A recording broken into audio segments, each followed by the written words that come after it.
Dead by Dawn, Evil Dead. in which there is a scene where Freddy Krueger's glove can be clearly seen hanging on the wall. Y'all ever just lick strawberry jam off eyeballs? Look at his teeth.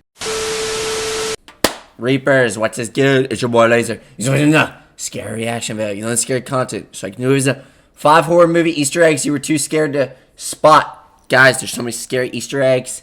But that's right, I knew it. Enjoy scary content. You want scary videos features? Silapan. You subscribe to notification bell icon. I'll stream daily on Twitch. Check out music. What's up, boy? Let's dive straight in this video.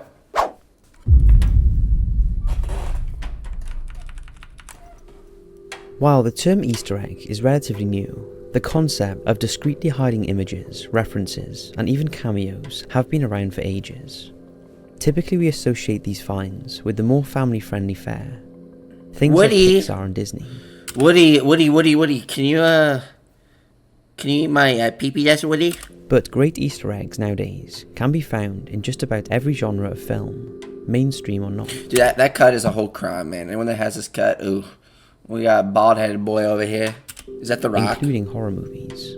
Often, however, when it comes to watching horror movies, it's not uncommon for the viewer to close their eyes or look away.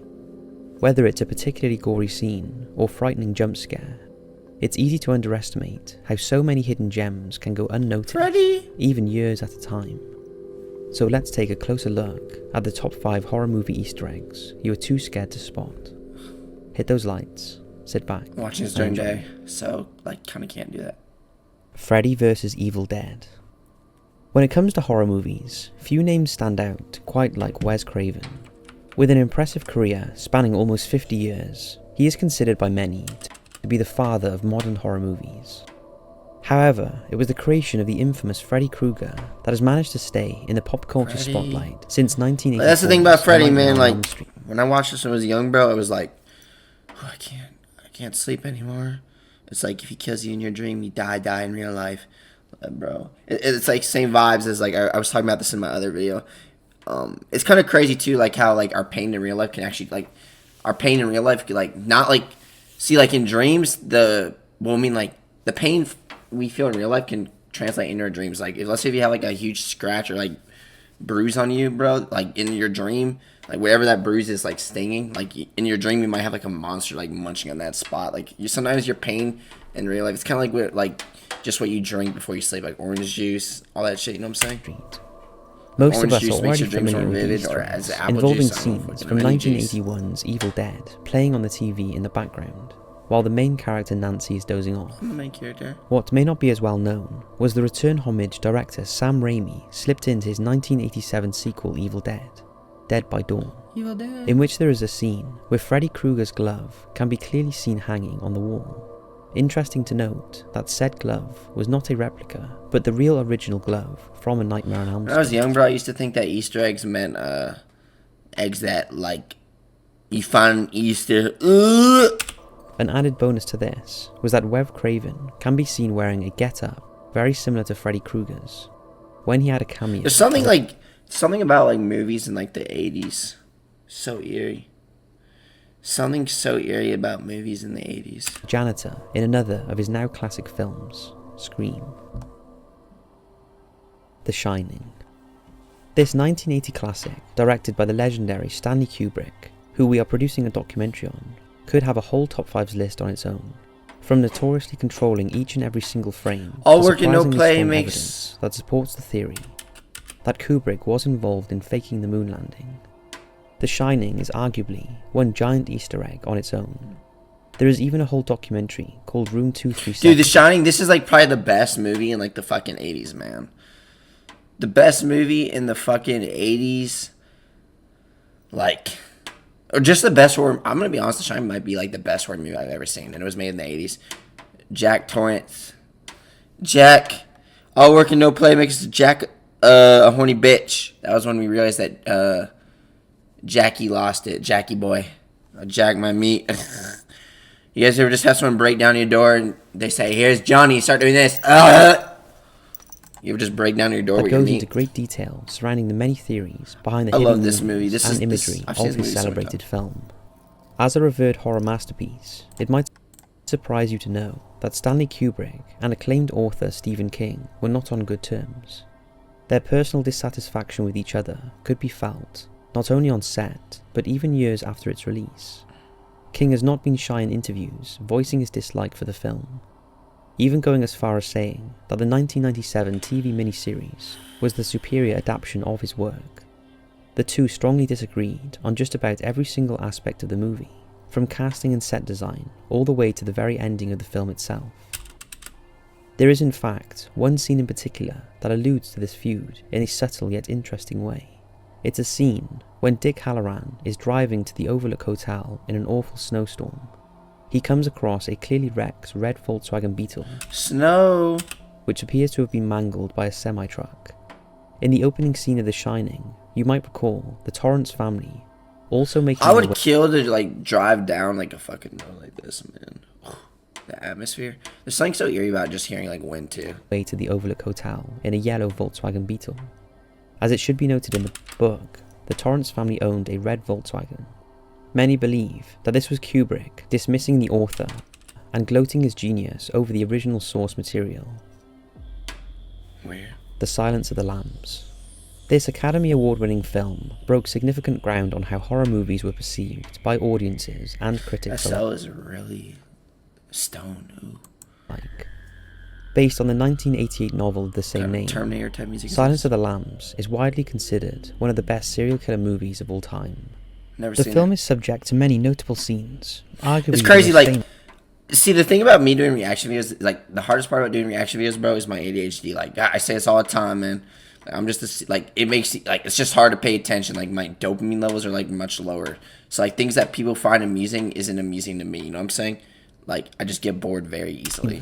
of which takes place It's hard when watching FBI movies agent and shit. Clarice Starling meets Hannibal Lecter for the first time. Hard to keep up. I just... Through her absolute shock and horror at everything, she attempts to perform a questionnaire on the noted cannibal. At this point, he utters the now iconic lines. A census taker once tried to test me. I ate his liver with some fava beans and a nice Chianti. For most people, the line is recited with quiet intensity. What went completely under the radar was the fact that Hannibal was actually giving Clarice direct insight into the very actions he was describing. This gives me the same vibes. It's like a fucking, those torture factories, you know, like those... I played a game on it, that pig game, that pig horror game. Like, you know, it's always like a factory. I would kill to have like a factory to myself. Like, just like living in one. That'd be cool as fuck. Just having like a factory to myself. What was this one movie? There was like this one movie I saw. It was like a torture movie. It was like in a factory. I forgot what it was called. At the time of the book's release, it was common practice in a psychiatric examination to It's like administer 3 of them. non-noamine oxidase inhibitors, commonly referred to as MAOIs. The interesting fact is that while taking MAOIs, the patient cannot partake in certain food and drink. This includes liver, fava beans, and red wines, due to the risk of high blood pressure, which can potentially result in death. As a qualified psychiatrist, Lecter would have been well aware of this, and so cleverly it was, in this moment, he was saying indirectly to Clarice that he was not taking the medication that controlled his violence and psychotic thoughts. Shaun of the Dead. When it comes to horror movies, few can balance scares and humour quite like Shaun of the Dead. Coke. A film for classic horror fans by classic horror fans with a modern flair, chock full of references and callbacks to the zombie genre, acclaimed by critics and audiences alike for its clever writing and witty Are they dialogue. beating him? One of the best examples of this is also one of the best Easter eggs in the entire movie. Zombies are those people who are about to It pop happens at out. the very beginning, in the scene following Shaun's breakup with Liz, when Ed is trying to cheer him up with a seemingly innocent plan of events. We'll have a Bloody Mary first thing.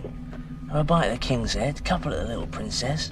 We'll stagger back here. Back at the bar for Sean's. How's that for a slice? I'm gonna fucking... Fine, go. For the eagle-eyed viewers, these lines are more than just filler. In fact, as the story unfolds, it foreshadows critical moments throughout the film. It starts with a girl appropriately named Mary in the garden, who ultimately ends up bloody when she is gutted, followed up by Shaun's own stepfather getting bit in the neck. Next, as they make their way to Liz's apartment, running into a couple, they have to pretend to be zombies as they stagger back to the Winchester. And finally, Sean uses a gun, literally taking shots at the zombie intruders from behind the bar. Blow their heads off. Pure It's like genius, The Walking Dead, where you and it's no take the wonder heads that this first. horror comedy Headshots is them. regarded as one of the best. The Thing. Considered a masterclass in practical effects, Pennywise vibes, like Pennywise, how he can just go into like different things, you know what I'm saying? this 1982 film still holds up even today for its graphic and grotesque visuals. Even in today's CGI-heavy world of make-believe, most special effects artists will credit The Thing as an inspiration.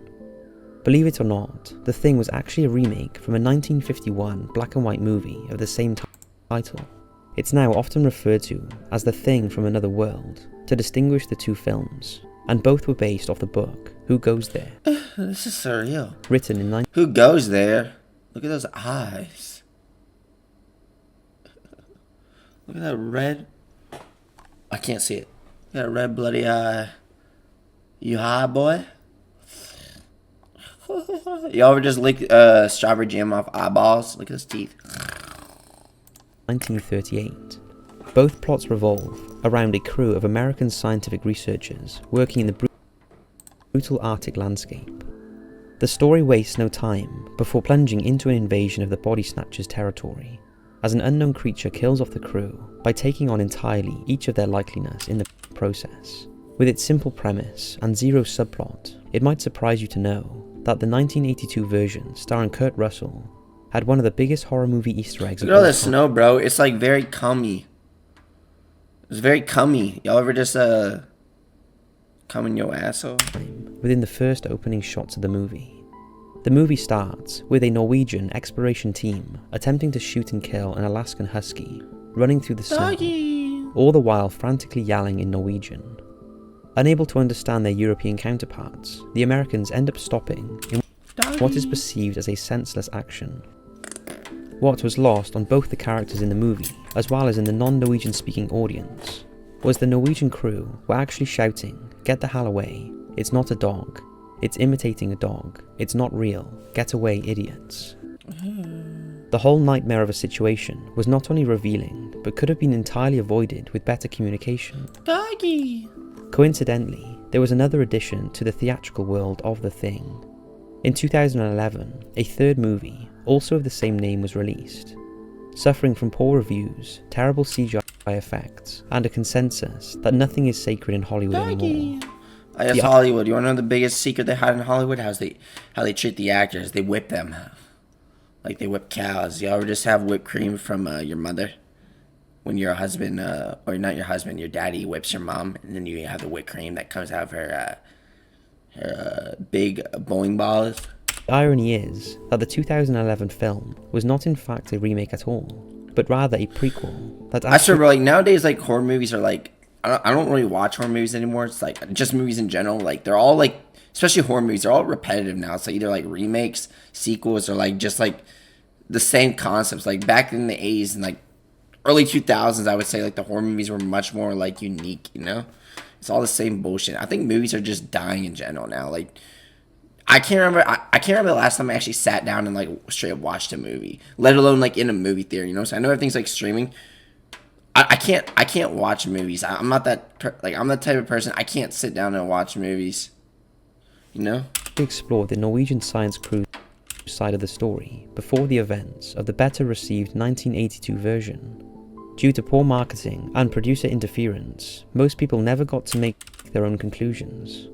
However, it's worth remembering the 1982 version was considered a major flop when it was first released too, and was subject to some scathing reviews, a quintessential moron movie of the 80s and instant junk, which to fans of the movie may come as a real surprise.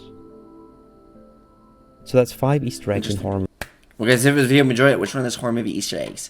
This is an interesting reaction.